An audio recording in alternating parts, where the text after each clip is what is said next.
ओम शांति। ओम शांति। ओम शांति। आज 25/6/2025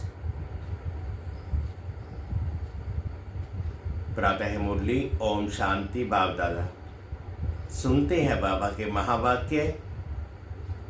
आज बाबा ने कहा, मीठे बच्चे, बाप तुम्हें नई दुनिया के लिए राजयोग सिखला रहे हैं, इसलिए इस पुरानी दुनिया का विनाश भी जरूर होना है। प्रश्न है, मनुष्य में कौन सी एक अच्छी आदत पड़ी हुई है लेकिन उससे भी प्राप्ति नहीं होती? उत्तर में बाबा कहते, बच्चे, मनुष्यों में भगवान को याद करने की जैसे आदत पड़ी हुई है। जब कोई बात होती है तो कह देते हैं, हे भगवान। सामने शिवलिंग आ जाता है, लेकिन पहचान यथार्थ ना होने के कारण प्राप्ति नहीं होती है। फिर कह देते, सुख दुख सब वही देता है। तुम बच्चे अभी ऐसा नहीं करेंगे। ओम शांति। बाप जिसकी रचना कहा जाता है, बाप जिसको रचता कहा जाता है, किसका रचता? नई दुनिया का रचता। नई दुनिया को कहा जाता है स्वर्ग व सुखधाम। नाम कहते हैं परंतु समझते नहीं हैं। श्री कृष्ण के मंदिर को भी सुखधाम कहते हैं। अब वह तो हो गया छोटा मंदिर। श्री कृष्ण तो विश्व का मालिक था। बेहद के मालिक को जैसे कि हद का मालिक बना देते हैं। श्री कृष्ण के छोटे से मंदिर को सुखधाम कहते हैं। बुद्धि में ये नहीं आता है कि वह तो विश्व का मालिक था, भारत में ही रहने वाला था। तुमको भी पहले कुछ भी पता नहीं था। बाप को तो सब कुछ पता है। वह सृष्टि के आदि मध्य अंत को जानते हैं। अभी तुम बच्चे जानते हो। दुनिया में तो ये भी किसको पता नहीं है, ब्रह्मा विष्णु शंकर कौन है। शिव तो है ऊंच से ऊंच भगवान। अच्छा, फिर प्रजापिता ब्रह्मा कहाँ से आया? बाबा कहते, शिव तो ऊंच से ऊंच भगवान है। फिर प्रजापिता ब्रह्मा कहाँ से आया? है तो मनुष्य ही। प्रजापिता ब्रह्मा तो जरूर यहाँ ही चाहिए ना, जिससे ब्राह्मण पैदा हो। प्रजापिता माना ही मुख से एडॉप्ट करने वाला। तुम हो मुख वंशावली। अब तुम जानते हो कि कैसे ब्रह्मा को बाप ने अपना बनाकर मुख वंशावली बनाया है। इनमें प्रवेश भी किया है। फिर कहा कि ये हमारा बच्चा भी है। तुम जानते हो ब्रह्मा नाम कैसे पड़ा, कैसे पैदा हुआ? ये और कोई नहीं जानते हैं। सिर्फ महिमा गाते हैं कि परम पिता परमात्मा ऊंच से ऊंच है, परंतु ये कोई की बुद्धि में नहीं आता कि ऊंच से ऊंच बाप है। हम सभी आत्माओं का वह पिता है। वह भी बिंदु रूप ही है। उसमें सृष्टि के आदि मध्य अंत का ज्ञान है। ये नॉलेज भी तुमको अभी मिली है। पहले जरा भी ये ज्ञान नहीं था। मनुष्य सिर्फ कहते रहते हैं ब्रह्मा विष्णु शंकर, परंतु जानते कुछ भी नहीं है। तो उनको ही समझाना है। अभी तुम समझदार बने हो, जानते हो कि बाप ज्ञान का सागर है, जो हमको ज्ञान सुनाते हैं, पढ़ाते हैं। ये राजयोग है ही सतयुग नई दुनिया के लिए, तो जरूर पुरानी दुनिया का विनाश होना चाहिए। उसके लिए ये महाभारत लाई है। आधा कल्प से लेकर तुम भक्ति मार्ग के शास्त्र पढ़ते आए हो। अब तो बाप से डायरेक्ट सुनते हो। बाप कोई शास्त्र नहीं बैठकर सुनाते हैं। जप तप करना, शास्त्र आदि पढ़ना, ये सब है भक्ति है। अब भक्तों को तो भी भक्ति का फल देना चाहिए, क्योंकि मेहनत करते ही हैं भगवान से मिलने के लिए। परंतु ज्ञान से है सदगति। ज्ञान और भक्ति दोनों इकट्ठे चल ना सके। अभी है ही भक्ति का राज्य, सब भक्त हैं। हर एक के मुख से ओ गॉड फादर जरूर निकलेगा। अब तुम बच्चे जानते हो कि बाप ने अपना परिचय दिया है कि मैं छोटी बिंदु हूं। मुझे ही ज्ञान का सागर कहते हैं। मुझे बिंदु में सारा ज्ञान, मुझ बिंदु में सारा ज्ञान भरा हुआ है। आत्मा में ही नॉलेज रहती है। अभी तुम बच्चे समझते हो कि उनको परमपिता परमात्मा कहा जाता है। वह है सुप्रीम सोल, अर्थात सबसे ऊंच से ऊंच पतित पावन बाप ही सुप्रीम है। सुप्रीम है ना। मनुष्य हे भगवान कहेंगे तो शिवलिंग ही याद पड़ेगा। वह भी यथार्थ रीति से नहीं, एक जैसे कि आदत पड़ गई है कि भगवान को याद करना है। भगवान ही सुख दुख देता है। अभी तुम बच्चे ऐसे नहीं कहेंगे। तुम जानते हो कि बाप तो सुखदाता है। सतयुग में सुखधाम था, वहां दुख का नाम नहीं था। कलयुग में है ये दुख, यहां सुख का नाम नहीं है। ऊंच से ऊंच भगवान है, वह है सर्व आत्माओं का बाप। ये किसको पता नहीं है कि आत्माओं का बाप भी है। कहते भी हैं हम सब ब्रदर्स हैं, तो जरूर सब एक बाप के बच्चे ठहरे ना। कोई फिर कह देते हैं कि वह तो सर्वव्यापी है। तेरे में भी है, मेरे में भी है। अरे तुम तो आत्मा हो, ये तुम्हारा शरीर है, फिर तीसरी चीज कैसे हो सकती है। आत्मा को परमात्मा थोड़े ही कहेंगे। जीव आत्मा कहा जाता है, जीव परमात्मा नहीं कहा जाता। फिर परमात्मा सर्वव्यापी कैसे हुआ, कैसे हो सकता है। बाप सर्वव्यापी होता तो फिर तो फादरहुड हो जाता। फादर को फादर से वर्षा थोड़े ही मिलेगा। बाप से तो बच्चा ही वर्षा लेता है। सब फादर्स कैसे हो सकते हैं। इतनी छोटी सी बात भी कोई की समझ में नहीं आती है। तब बाप कहते हैं बच्चे, हमने आज से 5000 वर्ष पहले तुमको कितना समझदार बनाया था।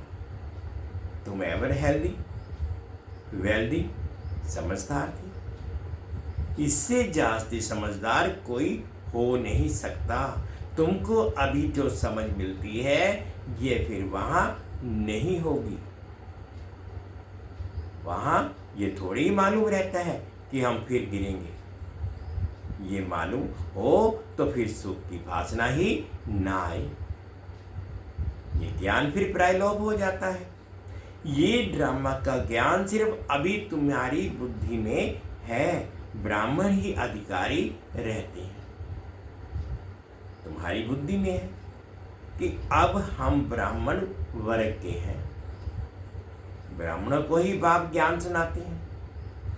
ब्राह्मण फिर सबको सुनाते हैं। गायन भी है कि भगवान ने आकर स्वर्ग की स्थापना की थी, राजयोग सिखाया था। देखो श्री कृष्ण जयंती मनाते हैं। समझते हैं कि श्री कृष्ण वैकुंठ का मालिक था। परंतु वह तो विश्व का मालिक था। श्री कृष्ण जयंती मनाते हैं, समझते हैं कि वह वैकुंठ का मालिक था, परंतु वह विश्व का मालिक था। ये बुद्धि में नहीं आता। जब उनका राज्य था तो और कोई का धर्म नहीं था, उनका ही सारे विषय पर राज्य था और जमुना के किनारे था। अब तुमको ये कौन समझा रहे हैं? भगवानुवाद। बाकी वह जो भी वेद शास्त्र आदि सुनाते हैं वह है भक्ति मार्ग। यहाँ तो खुद भगवान तुमको सुना रहे हैं। अभी तुम समझते हो कि हम पुरुषोत्तम बन रहे हैं। तुमको ही यह बुद्धि में है कि हम शांति धाम के रहने वाले हैं, फिर हम आकर 21 जन्मों की प्रारब्ध भोगेंगे। बच्चों को अंदर में खुशी चाहिए, से गदगद होना चाहिए कि बेहद का बाबा शिव बाबा हमको पढ़ा रहे हैं। वह ज्ञान का सागर है, सृष्टि के आदि मध्य अंत को जानता है। ऐसा बाबा हमारे लिए आया है तो खुशी में गुदगुदी होती है। बाबा को कहते हैं, बाबा हमने आपको अपना वारिस बनाया है। बाप बच्चों पर वारी जाते हैं। बच्चे फिर कहते हैं कि भगवान आप जब आएंगे तो हम सब आप पर वारी जाएंगे, अर्थात बच्चा बनाएंगे। ये भी अपने बच्चों को ही वारिस बनाते हैं। बाबा को वारिस कैसे बनाएंगे? ये भी क्यों है बात है। अपना सब कुछ एक्सचेंज करना है, इसमें बुद्धि का काम है। गरीब तो झट एक्सचेंज कर लेंगे, साहूकार मुश्किल करेंगे। जब तक कि पूरी रीति ज्ञान ना उठावे इतनी हिम्मत नहीं रहती। गरीब तो झट कह देते, बाबा हम तो आपको ही वारिस बनाएंगे, हमारे पास रखा ही क्या है। वारिस बनाकर फिर शरीर निर्वाह भी अपना करना है, सिर्फ दृष्टि समझा कर रहना है। युक्तियां बहुत बताते रहते हैं, बाप तो सिर्फ देखते हैं कि कोई पाप कर्म में तो पैसे खराब नहीं करते हैं। मनुष्य को पुण्य आत्मा बनाने में पैसा लगाते हैं। बाप तो सिर्फ देखते हैं कि कोई पाप कर्म में तो पैसे खराब नहीं करते। मनुष्य को पुण्य आत्मा बनाने में पैसा लगाते हैं, सर्विस भी कायदेशीर करते हैं। ये पूरी जांच करेंगे, फिर सब राय देंगे। ये भी धंधे में ईश्वर अर्थ निकालते थे ना, वह तो था इनडायरेक्ट। अभी बाप डायरेक्ट आए हैं। मनुष्य समझते हैं कि हम जो कुछ करते हैं उनका फल ईश्वर दूसरे जन्म में देते हैं। कोई गरीब दुखी है तो समझेंगे कर्म ही ऐसा किया हुआ है, अच्छे कर्म की है तो सुखी है। बाप तुम बच्चों को कर्मों की गति पर समझाते हैं। रावण राज्य में तुम्हारे सब कर्म विकर्म हो जाते हैं। सतयुग त्रेता में रावण ही नहीं, इसलिए वहां कोई कर्म विकर्म नहीं होता। यहाँ तो अच्छे कर्म करते हैं, उनका अल्पकाल के लिए सुख मिलता है। फिर भी कोई ना कोई रोग खिटपिट तो रहती ही है, क्योंकि अल्पकाल का सुख है। अभी बाप कहते हैं ये रावण राज्य ही खत्म होना है, राम राज्य की स्थापना शिव बाबा कर रहे हैं। तुम जानते हो ये चक्र कैसे फिरता है? भारत ही फिर गरीब हो जाता है। भारत आज से 5000 वर्ष पहले स्वर्ग था, इन लक्ष्मी नारायण का राज्य था। पहले गद्दी इनकी चली थी, श्री कृष्ण प्रिंस, फिर स्वयंवर किया तो राजा बना, श्री नारायण नाम पड़ा। ये भी तुम अभी समझते हो तो तुमको वंडर लगता है। बाबा आप सारे रचना और रचना की नॉलेज सुनाते हो। आप हमको कितना ऊंच बनाते हो, कितना ऊंच पढ़ाते हो। बलिहार जाऊं, हमको तो सिवाय एक बाप के और कोई को याद नहीं करना है। अंत तक पढ़ना है तो जरूर टीचर को याद करना है। स्कूल में टीचर को याद करते हैं ना। बाबा कहते हैं, पूछते हैं कि स्कूल में टीचर को याद करते हैं ना। उन स्कूलों में तो कितने टीचर्स होते हैं, हर एक दर्जे का टीचर अलग होता है। यहाँ तो एक ही टीचर है। बाबा कहते हैं यहाँ तो एक ही टीचर है। होता कितना लवली है, बाप लवली, टीचर लवली।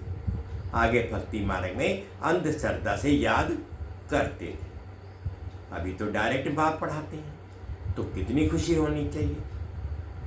फिर भी कहते हैं बाबा भूल जाते हैं। पता नहीं हमारी बुद्धि आपको क्यों नहीं याद करती है। गाते भी हैं ईश्वर की गतिमत न्यारी है। बाबा आपकी गति और सदगति की मत तो बड़ी वंडरफुल है। ऐसे बाप को याद करना चाहिए। स्त्री अपने पति के गुण गाती है, बड़ा अच्छा है, यही उनकी प्रॉपर्टी है, अंदर में खुशी रहती है ना। ये तो पतियों का पति बापों का बाप है, इनसे कितना हमको सुख मिलता है। और सबसे तो दुख मिलता है। हाँ, टीचर से सुख मिलता है, क्योंकि पढ़ाई से इनकम होती है। गुरु हमेशा किया जाता है वानप्रस्थ में। बाप भी कहते हैं मैं वानप्रस्थ में आया हूँ, ये भी वानप्रस्थी, मैं भी वानप्रस्थी, ये सब मेरे बच्चे भी वानप्रस्थी हैं। बाप टीचर गुरु तीनों ही इकट्ठे हैं। बाप टीचर भी बनते हैं, फिर गुरु बन साथ ले जाते हैं। उस एक बाप की ही महिमा है। ये बातें और कोई शास्त्र आदि में नहीं है। बाबा हर बात अच्छी रीति समझाते हैं।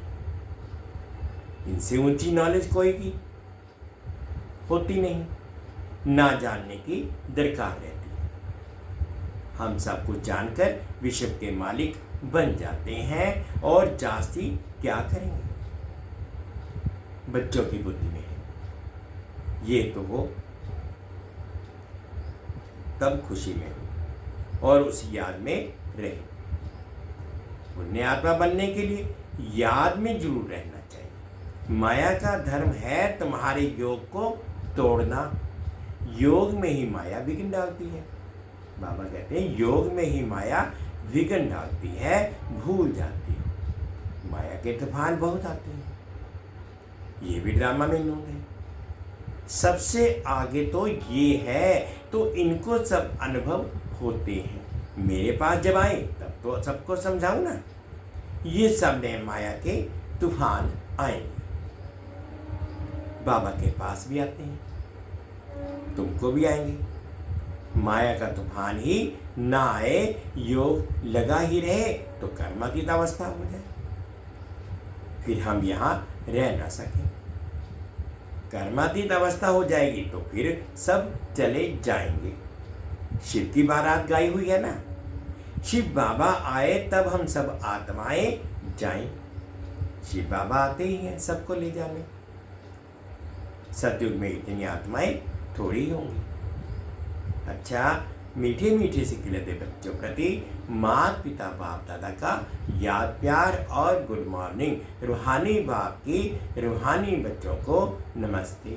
हम रूहानी बच्चों की रूहानी माता पिता बाप दादाजी को याद प्यार गुड मॉर्निंग और प्यार भरी नमस्ते जी। ओम शांति, ओम शांति। शुक्रिया बाबा, शुक्रिया। अब धारणा के लिए मुख्य सार में फर्स्ट पॉइंट में बाबा कहते हैं शिव बाबा को अपना वारिस बनाकर सब कुछ एक्सचेंज कर देना है। वारिस बनाकर शरीर निर्वाह भी करना है, ट्रस्टी समझकर रहना है। पैसे कोई भी पाप कर्म में नहीं लगाने हैं। सेकंड पॉइंट बाबा कहते अंदर खुशी में गुदगुदी होती रहे कि स्वयं ज्ञान का सागर बाबा हमको पढ़ा रहे हैं। पुण्य आत्मा बनने के लिए याद में रहना है, माया के तूफानों से डरना नहीं है। आज बाबा ने मीठा मीठा वरदान दिया, अनुभव करेंगे। सत्यता के आधार पर एक भाव को प्रत्यक्ष करने वाले निर्भय अथॉरिटी स्वरूप भव। सत्यता के आधार पर एक भाव को प्रत्यक्ष करने वाले निर्भय अथॉरिटी स्वरूप भव। सत्यता ही प्रत्यक्षता का आधार है। बाप को प्रत्यक्ष करने के लिए निर्भय और अथॉरिटी स्वरूप बनकर बोलो, संकोच से नहीं। जब अनेक मत वाले सिर्फ एक बात को मान लेंगे कि हम सबका बाप एक है और वही अब कार्य कर रहे हैं, हम सब एक की ही संतान एक है और ये एक ही यथार्थ है, तो विजय का झंडा लहरा जाएगा। इसी संकल्प से मुक्ति धाम जाएंगे और फिर जब अपना अपना पाठ बजाने आएंगे तो पहले यही संस्कार इमर्ज होंगे कि गॉड इज वन। यही गोल्डन एज की स्मृति है। स्लोगन है, सहन करना ही स्वयं के शक्ति रूप को प्रत्यक्ष करना है। सहन करना ही स्वयं के शक्ति स्वरूप को प्रत्यक्ष करना है। अव्यक्तिशाली है, आत्मिक स्थिति में रहने का अभ्यास करो, अंतर्मुखी बनो। जैसे ये देह स्पष्ट दिखाई देता है, जैसे ये देह स्पष्ट दिखाई देती है, वैसे अपनी आत्मा स्वरूप स्पष्ट दिखाई दे, अर्थात अनुभव में आए।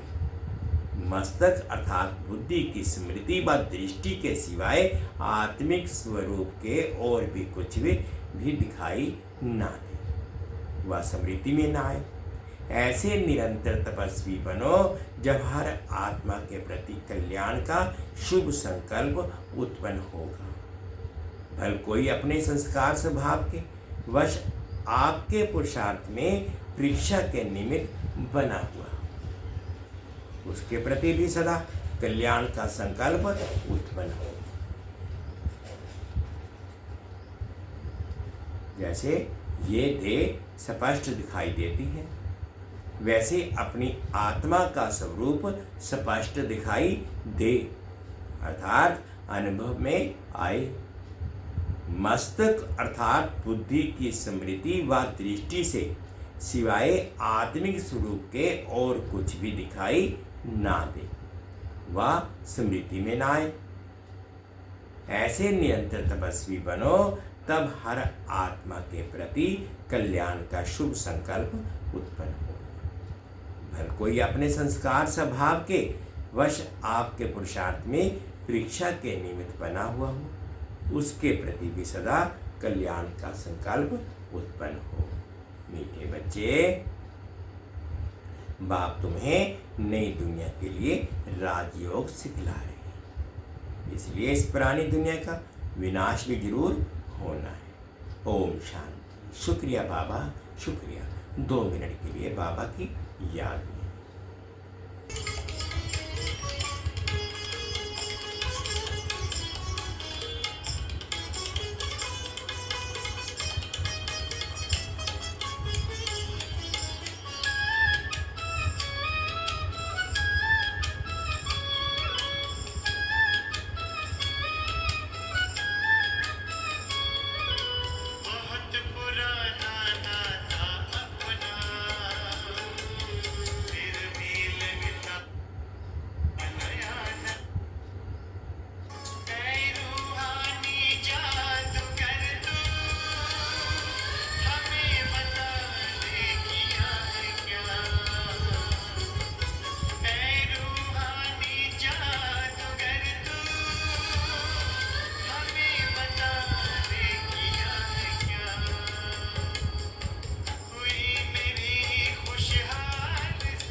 ओम शांति, ओम शांति। शुक्रिया बाबा, शुक्रिया।